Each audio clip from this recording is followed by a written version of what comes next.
এই লড়াই শুরু হয়েছিল তেলের জন্যে, কিন্তু সময়ের সঙ্গে সঙ্গে রূপ নিয়েছে এক আদর্শিক সংঘাতে। একদিকে ইরান যে মাথা নত করে না, অপরদিকে যুক্তরাষ্ট্র যে চায় পৃথিবীর সবকিছুই চলুক তার ইশারায়। কিন্তু কি এমন করেছিল ইরান যে কারণে আমেরিকা তাকে ধ্বংস করতে উঠে পড়ে লেগেছে? এই ভিডিওতে আমরা খুঁজব সেই গোপন অপারেশন, ষড়যন্ত্র আর রক্তাক্ত কূটনীতির ইতিহাস যা বদলে দিয়েছে বিশ্ব মানচিত্র। নমস্কার বন্ধুরা, আমি সুব্রত রয়েছি আপনাদের সাথে। চ্যানেলটিকে সাবস্ক্রাইব করে পাশে থাকা বেল আইকনটি ক্লিক করতে একদমই ভুলবেন না। আর এমন কিছু ভিডিও পাওয়ার জন্য লাইক ও কমেন্ট করে জানাবেন আপনার মূল্যবান মতামত। আমাদেরকে অনুপ্রাণিত করবে এমন কিছু ভিডিও বানানোর জন্য। আর অনুরোধ করব ভিডিওটি শেষ পর্যন্ত দেখুন, কারণ আমরা তুলে ধরব এমন কিছু তথ্য যা হয়তো আপনি আগে জানতেন না। তাই চলুন শুরু করা যাক আজকের ভিডিও। মে মাসেই ভারত ও ইরান চাবাহার বন্দর চুক্তি স্বাক্ষর করতে যাচ্ছিল, যা 2003 সাল থেকে আটকে ছিল, যখন আবারও মার্কিন যুক্তরাষ্ট্র ভারতীয়দের উপর নিষেধাজ্ঞা আরোপের হুমকি দিতে শুরু করে। এই চুক্তি মূলত ভারতকে $1 বিলিয়ন লাভ দিতে পারে, কিন্তু মার্কিন যুক্তরাষ্ট্র এতে খুবই ক্ষুব্ধ। কিন্তু অন্যদিকে ভারত মার্কিন যুক্তরাষ্ট্রের কথা মোটেও শোনেনি এবং 24শে মে আমরা সফলভাবে এই চুক্তিতে স্বাক্ষর করেছি। কিন্তু এক মিনিট অপেক্ষা করুন, এটি সেই একই মার্কিন যুক্তরাষ্ট্র যার পূর্ববর্তী 3 রাষ্ট্রপতি ভারতকে তাদের সবচেয়ে বড় মিত্র এবং মহান বন্ধু বলেছিলেন। America can be India's best partner. America will always be faithful and loyal friend to the Indian people. That the relationship between the United States and India will be one of the defining relationships of the 21st. America এবং ভারতের মধ্যে সম্পর্ক একবিংশ শতাব্দীর মধ্যে অন্যতম গুরুত্বপূর্ণ সম্পর্ক। তাহলে কেন এই আমেরিকা তার নিকটতম মিত্র ভারতের উপর এত নিষেধাজ্ঞা আরোপ করছে? আমরা ভারতীয়রা কি করেছি যে আমেরিকা ভারতের সাথে তার সম্পর্ক নষ্ট করছে এবং $120 বিলিয়ন বাণিজ্যকে ঝুঁকির মুখে ফেলছে? আর ভারতের কি হবে? ভারত যেভাবে এত আক্রমণাত্মক পদক্ষেপ নিচ্ছে, ভবিষ্যতে কি এর বিপরীত প্রভাব পড়বে? জানেন, ঠিক যেমন ইরানের সাথে হয়েছিল।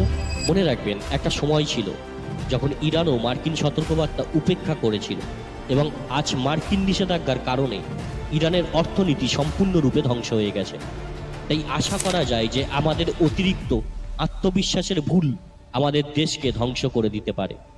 তাই মূলত 1990 সাল থেকে আমেরিকা দুটি কারণ দেখিয়ে বিশ্বের কাছে তার যুদ্ধের প্রচারণা চালিয়ে আসছে। প্রথমত, এটি বিশ্বে শান্তির জন্য লড়াই করছে এবং দ্বিতীয়ত, এটি কমিউনিজমের বিরুদ্ধে লড়াই করছে, কারণ কমিউনিজম একটি অত্যন্ত ক্ষতিকারক আদর্শ। কিন্তু এর পিছনে আসল কারণ হলো মার্কিন যুক্তরাষ্ট্রের কুখ্যাত গেম অফ থ্রোনস, ক্ষমতা এবং আধিপত্যে টিকে থাকার যে প্রতিশ্রুতি উদ্দেশ্য রয়েছে, যার জন্য আমেরিকার 3টি মৌলিক কৌশল রয়েছে। প্রথম কৌশল, আপনি যদি এই বিশ্ব মানচিত্রটি মনোযোগ সহকারে দেখেন, তাহলে আপনি স্পষ্টভাবে বুঝতে পারবেন যে আমেরিকা মানবিক উদ্দেশ্য হঠাৎ কোথাও পৌঁছায় না। প্রতিটি পদক্ষেপের পিছনে একটি গোপন স্বার্থ লুকিয়ে থাকে। উদাহরণস্বরূপ, 1900 সালে যখন বিশ্ব একটি নতুন শতাব্দীতে প্রবেশ করেছিল, সেই সময়ে মার্কিন যুক্তরাষ্ট্র এবং যুক্তরাজ্যের মতো পশ্চিমা দেশগুলোতে শিল্প বিপ্লব শুরু হয়েছিল। কিন্তু এই শিল্প বিপ্লব পরিচালনা করার জন্য দুটি জিনিসের সবচেয়ে বেশি প্রয়োজন: জ্বালানি এবং কাঁচা মাল। এখন সেই সময়ে তারা সারা বিশ্বে তাদের উপনিবেশগুলি থেকে কাঁচা মাল পাচ্ছিল, কিন্তু কাঁচামাল প্রক্রিয়াজাতকরণকারী শিল্পগুলির মেরুদণ্ড ছিল তেল, যা তাদের বেশিরভাগ উপনিবেশের কাজে ছিল না। কিন্তু এই সময়ে 1908 সালে ইরান মধ্যপ্রাচ্যের প্রথম দেশ হয়ে ওঠে যেখানে প্রচুর পরিমাণে তেল আবিষ্কৃত হয়েছিল। সৌদি আরব, সংযুক্ত আরব আমিরাত, ইরাকের মতো দেশে তখনও তেল আবিষ্কৃত হয়নি। ফলস্বরূপ ইরান বিশ্বের বৃহত্তম তেল সরবরাহকারী দেশ হয়ে ওঠে। তবে সেটা শুধুমাত্র নামে হয়ে উঠেছিল তেল সরবরাহকারী দেশ, কারণ ইরানিরা তেল ক্ষেত্র থেকে তেল উত্তোলন করছিল, কিন্তু তারা এই তেল ব্রিটিশদের কাছে খুব কম দামে বিক্রি করছিল। ব্রিটিশরা এখান থেকে সমস্ত মুনাফা অর্জন করছিল। ইরানের লাভের অংশ ছিল মাত্র 14%। ব্রিটিশরা বাকি 86% লাভ নিত, যার অর্থ তেল তাদের ছিল না, দেশটিও তাদের ছিল না, বরং লাভের 86% তাদের ছিল। মূলত তারা যেমন ইস্ট ইন্ডিয়া কোম্পানির মাধ্যমে ভারতের সব কিছু লুট করেছিল, তেমনি তারা অ্যাংলো ইরানীয় কোম্পানিগুলির মাধ্যমে ইরানকেও লুট করছিল। কিন্তু তারপর 15ই মার্চ 1991 সালে ইরানে একজন নতুন প্রধানমন্ত্রী ক্ষমতায় আসেন, আর শুরু হয় খেলা। মোহাম্মদ মোসাদ প্রধানমন্ত্রী হওয়ার সাথে সাথে তিনি ইরানের সমস্ত তেল ক্ষেত্র জাতীয়করণ করেন এবং ব্রিটিশদের ইরান থেকে বিতাড়িত করেন, যার ফলে ইরান তেলের উপর সম্পূর্ণ নিয়ন্ত্রণ পায় এবং ইরান বিশ্বের শীর্ষস্থানীয় হয়ে ওঠে। ইরান একটি শক্তিশালী জাতি হিসেবে আবির্ভূত হতে শুরু করে। এটি মধ্যপ্রাচ্য থেকে আবির্ভূত প্রথম পারশক্তি হতে পারত, কিন্তু তারপর এই নতুন আবির্ভূত সম্পদ আমেরিকার দৃষ্টি ইরানের দিকে আকর্ষণ করে এবং তারপর যা ঘটে তা হলো আমেরিকা ঠিক তাই করছে যা তারা সব সময় করে, হস্তক্ষেপ। কিন্তু এবার এটি সরাসরি হস্তক্ষেপ ছিল না, এটি ছিল একটি অত্যন্ত সূক্ষ্ম হস্তক্ষেপ। বুদ্ধিমত্তার সাথে আমেরিকান CIA এবং যুক্তরাজ্যের MI6 একসাথে ইরানের মুসাদ্দেক বিরোধী প্রচার শুরু করে।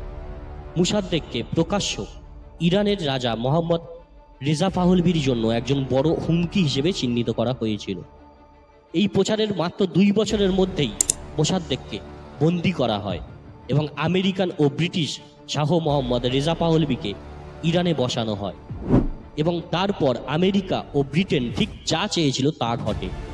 ক্ষমতায় আসার সাথে সাথে আমেরিকান এবং ব্রিটিশ তেল company Exxon, Gulf Oil, Mobil, Standard Oil ইরানে আসে এবং তেল উত্তোলন থেকে বিলিয়ন বিলিয়ন ডলার আয় করতে শুরু করে এবং এটিই আমেরিকার প্রথম মৌলিক কৌশল। প্রথমে একটি স্থিতিশীল দেশে একজন অনুপযুক্ত প্রার্থীকে ক্ষমতা থেকে সরিয়ে দিন, সেখানে আপনার একজন পুতুলকে বসান যেখান থেকে সে আপনার ইচ্ছানুযায়ী তৈরি করা নমনীয় আইন এবং নীতিগুলি পাবে, যাতে আপনি তাদের প্রাকৃতিক সম্পদ আহরণ করতে পারেন এবং বিলিয়ন ডলারের মুনাফা উপভোগ করতে পারেন। কিন্তু এরপরেও আমেরিকা এখনও ইরানের নিয়ন্ত্রণ নিতে সক্ষম হয়নি। কিন্তু সে সেখানেই থেমে থাকেনি, বরং ইরানকে আরও লুট করার জন্য তার দ্বিতীয় কৌশল ব্যবহার শুরু করে। মূলত এরপরে আমেরিকা আরও এক ধাপ এগিয়ে তার পুতুল পাহলভির মনে নিরাপত্তাহীনতা তৈরি শুরু করে, যে জনসাধারণ তাকে রাতারাতি উৎখাত করতে পারে। তাই তার একটি শক্তিশালী সামরিক বাহিনী থাকা দরকার।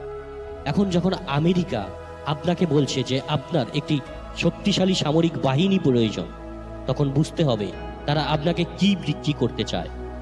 ফলস্বরূপ আমেরিকা ইরানের কাছে 13 বিলিয়ন ডলারের অস্ত্র বিক্রি করেছে এবং আপনি বিশ্বাস করবেন না, এরপরে মাত্র 25 বছরে আমেরিকা তেল এবং অস্ত্র বিক্রির মাধ্যমে ইরান থেকে কোটি কোটি ডলার আয় করেছে।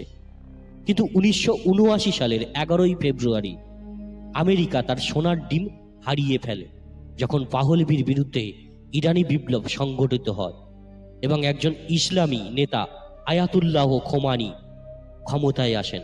কারণ তিনি ক্ষমতায় আসার সাথে সাথেই তিনি ইরানের সমস্ত তেল ক্ষেত্র জাতীয়করণ করেছিলেন। দ্বিতীয় কৌশলটি ছিল মূলত বিরোধী দলকে তহবিল এবং অস্ত্রশস্ত্রে সজ্জিত করা।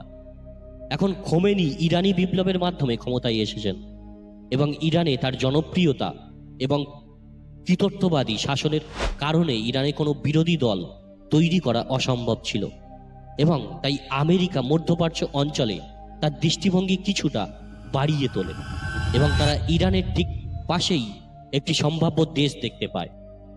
একজন সম্ভাব্য প্রার্থীর সাথে সাদ্দাম হোসেনকেও ইরাকের নেতা হিসাবে খুঁজে পান। এখন সেই একই সময় যখন বিশ্ব প্রযুক্তিগত অগ্রগতির দিকে এগিয়ে যাচ্ছিল এবং মধ্যপ্রাচ্যের দেশগুলিতে সৌদি আরব, সংযুক্ত আরব আমিরাত এবং ইরাকের একের পর এক তেল আবিষ্কার হচ্ছিল, আমেরিকা এই দেশগুলির আরও কাছে আসার চেষ্টা করছিল।